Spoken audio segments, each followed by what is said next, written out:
Retrospectiva 2023 e relembre, mês a mês, como foi a temporada do Palmeiras Parte 1. Mas antes inscreva-se no canal e deixem like. Janeiro. Após uma breve pré-temporada, o Palmeiras estreou em 2023 empatando sem gols com o São Bento diante de 39 mil torcedores no Allianz Parque. A primeira vitória no ano e no Campeonato Paulista veio 5 dias depois contra o Botafogo, fora de casa. Logo na terceira rodada o Verdão já teve um clássico pela frente, mas não conseguiu superar a retranca do São Paulo e empatou em 0-0. Na sequência o time visitou o Ituano e venceu por 3-1. No mesmo dia, em 25-1, a equipe sub-20 derrotou o América Mineiro e conquistou o bi da Copa São Paulo, abrindo mais uma temporada vitoriosa da base. Diante do Ituano o Verdão usou uma formação alternativa porque 3 dias depois aconteceria a primeira disputa de título do ano, a Supercopa, contra o Flamengo. Num jogão disputado em Brasília, o time de Abel Ferreira foi superior e venceu por 4-3, tornando a equipe carioca vice outra vez. Campeão na bola, o Palmeiras precisou aguentar por um bom tempo o choro da Flapres de que no gol do título, anotado por Gabriel Menino, Mike estava impedido e atrapalhou o goleiro, o que não aconteceu. A mesma imprensa, porém, se fez de cega numa agressão de Gabriel em Piquerez, e num carrinho violento do atacante em Menino. Fora de campo a principal notícia envolveu a decisão da presidente Leila Pereira comprar um avião para o Palmeiras usar em deslocamentos nacionais e internacionais. Fevereiro. O mês de fevereiro foi todo dedicado à disputa do Campeonato Paulista. 7 das 12 rodadas da fase classificatória foram disputadas no mês, e o Verdão teve ótimo desempenho em venceu 6 a Mirassol, Santos, Inter de Limeira, Água Santa, Red Bull Bragantino e Ferroviária, e empatou 1 a Corinthians. Extracampo, e na política o Palmeiras elegeu 90 novos conselheiros, enquanto que no mercado o clube definiu a venda de Kusevic ao Coritiba, o empréstimo de Merentiel ao Boca Juniors, e desistiu da contratação do volante Andrés Santos, do Chelsea. Ídolo da torcida, o goleiro Jailson, que estava sem clube após defender o América Mineiro em 2022, anunciou a aposentadoria e ganhou homenagem do Palmeiras. Na base o time sub-17 goleou o Corinthians por 5-0 e conquistou o título da Fan Cup. Março. Em função da primeira data FIFA do ano, em março o Palmeiras disputou apenas 3 jogos e empatou com o Guarani na última rodada da fase de grupo do estadual, venceu o São Bernardo pelas quartas de final, e eliminou o Ituano na semifinal. Diagnosticado com ruptura do ligamento cruzado no joelho, o volante Atuesta passou por cirurgia e perdeu o restante da temporada. Fora das 4 linhas, o Verdão elegeu novo presidente do COF. Em março também veio à tona a notícia de que Mike e Gustavo Scarpa tinham sido vítimas de um golpe de criptomoedas e com envolvimento de William. O prejuízo deles foi milionário.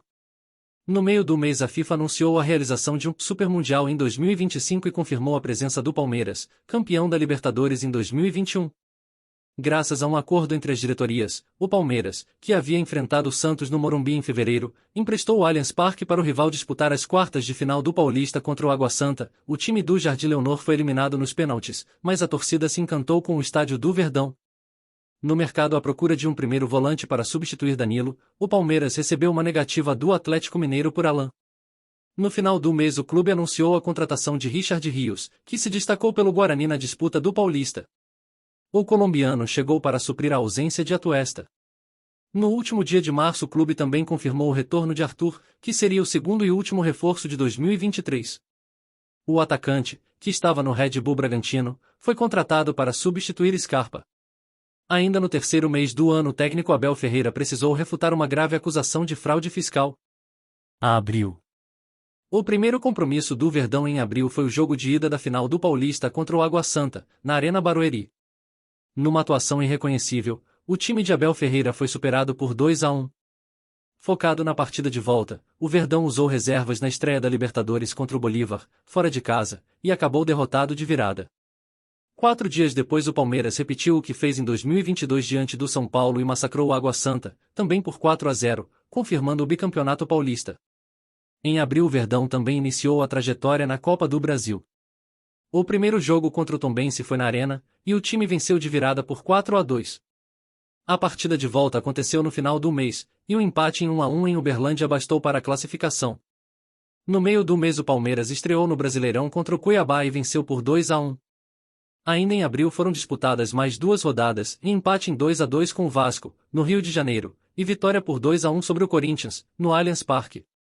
Pela Libertadores o Verdão voltou a usar o Morumbi e venceu o Cerro Porteño de virada por 2-1, somando os primeiros pontos na competição continental.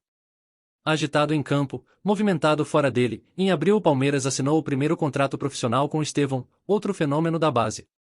A notícia da dívida milionária da W Torre também estourou. Nos bastidores, uma polêmica entre Palmeiras e Flamengo também ganhou o noticiário.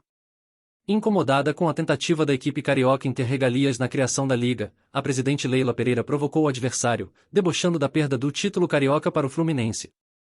Em homenagem ao médico Gustavo Maglioca, que enfrentava um câncer no cérebro desde 2020, o clube deu o nome do profissional ao Núcleo de Saúde e Performance, que foi idealizado por ele. Em meados de maio, infelizmente, a morte do Dr. Gustavo foi confirmada. Maio.